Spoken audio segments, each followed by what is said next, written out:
എന്താണ് പേരാമ്പ്രയിൽ സംഭവിച്ചത്? MP ആരോപിക്കുന്നത് പോലെ പോലീസിൽ ഒരു പാർട്ടി പടയുണ്ടോ? ആരോപണ വിധേയൻ തന്നെ ഇപ്പോൾ മറുപടി പറഞ്ഞതിനാൽ കൂടുതൽ വിശദീകരിക്കേണ്ട എന്നതാണ് CPIM എടുത്തിരിക്കുന്ന നിലപാട്. വസ്തുതകൾ പഠിച്ച ശേഷം പ്രതികരിക്കാം എന്നാണ് ജില്ലയിലെ CPIM നേതൃത്വം പറയുന്നത്. അതേസമയം തെരഞ്ഞെടുപ്പ് ലക്ഷ്യമിട്ട് വിഷയം പൊതുമധ്യത്തിൽ ചർച്ചയാക്കി നിർത്താനാണ് കോൺഗ്രസ് നീക്കം. VS രഞ്ജിത്ത് നമുക്കൊപ്പം ചേരുന്നു. VS Ranjith, good evening. Shafi പറമ്പിലിന് എതിരായ ആക്രമണം ആദ്യം ഒരു വിഷയമാക്കി ഉയർത്തുന്നു. അതിനുശേഷം അടിച്ചയാൾ ആരാണ്, അയാളുടെ പശ്ചാത്തലം എന്താണ്, അയാളെ പാർട്ടി ഒരു ഗുണ്ടായിസത്തിന് ഉപയോഗിക്കുന്ന ഒരു ടൂളാണ് എന്ന അടുത്ത ആരോപണത്തിലേക്ക്, അടുത്ത ഘട്ടത്തിലേക്ക് അതിനെ പ്ലേസ് ചെയ്യുകയാണ് ഷാഫി പറമ്പിൽ. ലക്ഷ്യം 2026 അല്ലേ?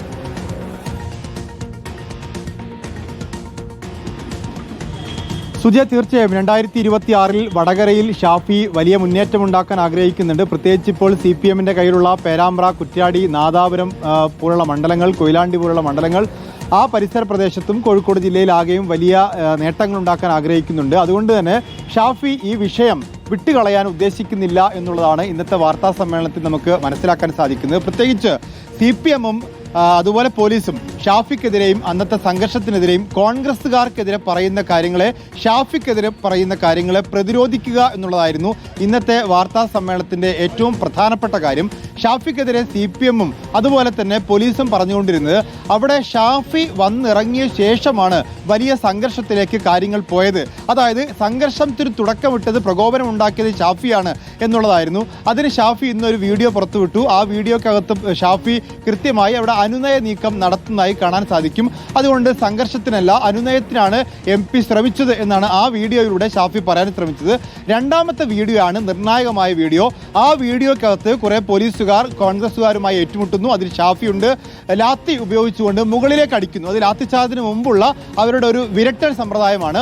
ആ വിരട്ടുന്നതിന്റെ ഭാഗമായി മുകളിലേക്ക് ഇങ്ങനെ ലാത്തി ഉയർത്തി ഇങ്ങനെ അടിക്കാൻ ശ്രമിക്കുമ്പോൾ, വിരട്ടി ഓടിക്കാൻ വേണ്ടി ശ്രമിക്കുമ്പോൾ ഒരു പോലീസുകാരൻ 3 തവണ ഷാഫി അടിക്കുന്നുണ്ട്. അത് തോളത്തും തലയിലും അത് മൂക്കിനുമാണ് കൊള്ളുന്നത്. മൂന്നാമത്തെ തവണ അടിക്കുമ്പോൾ ഷാഫി പിറകോട്ട് മാറുന്നു. ആ പിറകോട്ട് മാറുമ്പോഴും അതേ ദിക്കിലേക്ക് ലാത്തി വീണ്ടും വീശി ബോധപൂർവം അടിക്കാൻ ശ്രമിക്കുന്നുണ്ട്.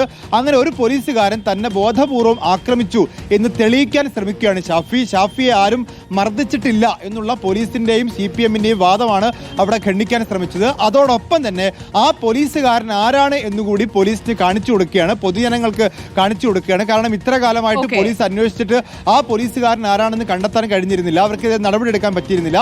അത് കാണിച്ചു കൊടുക്കുന്നു എന്ന് മാത്രമല്ല, ആ പോലീസുകാരന്റെ ഗുണ്ടാബന്ധം കാണിച്ചു കൊടുക്കുന്നു, സസ്പെൻഷൻ നടപടി കാണിച്ചു കൊടുക്കുന്നു.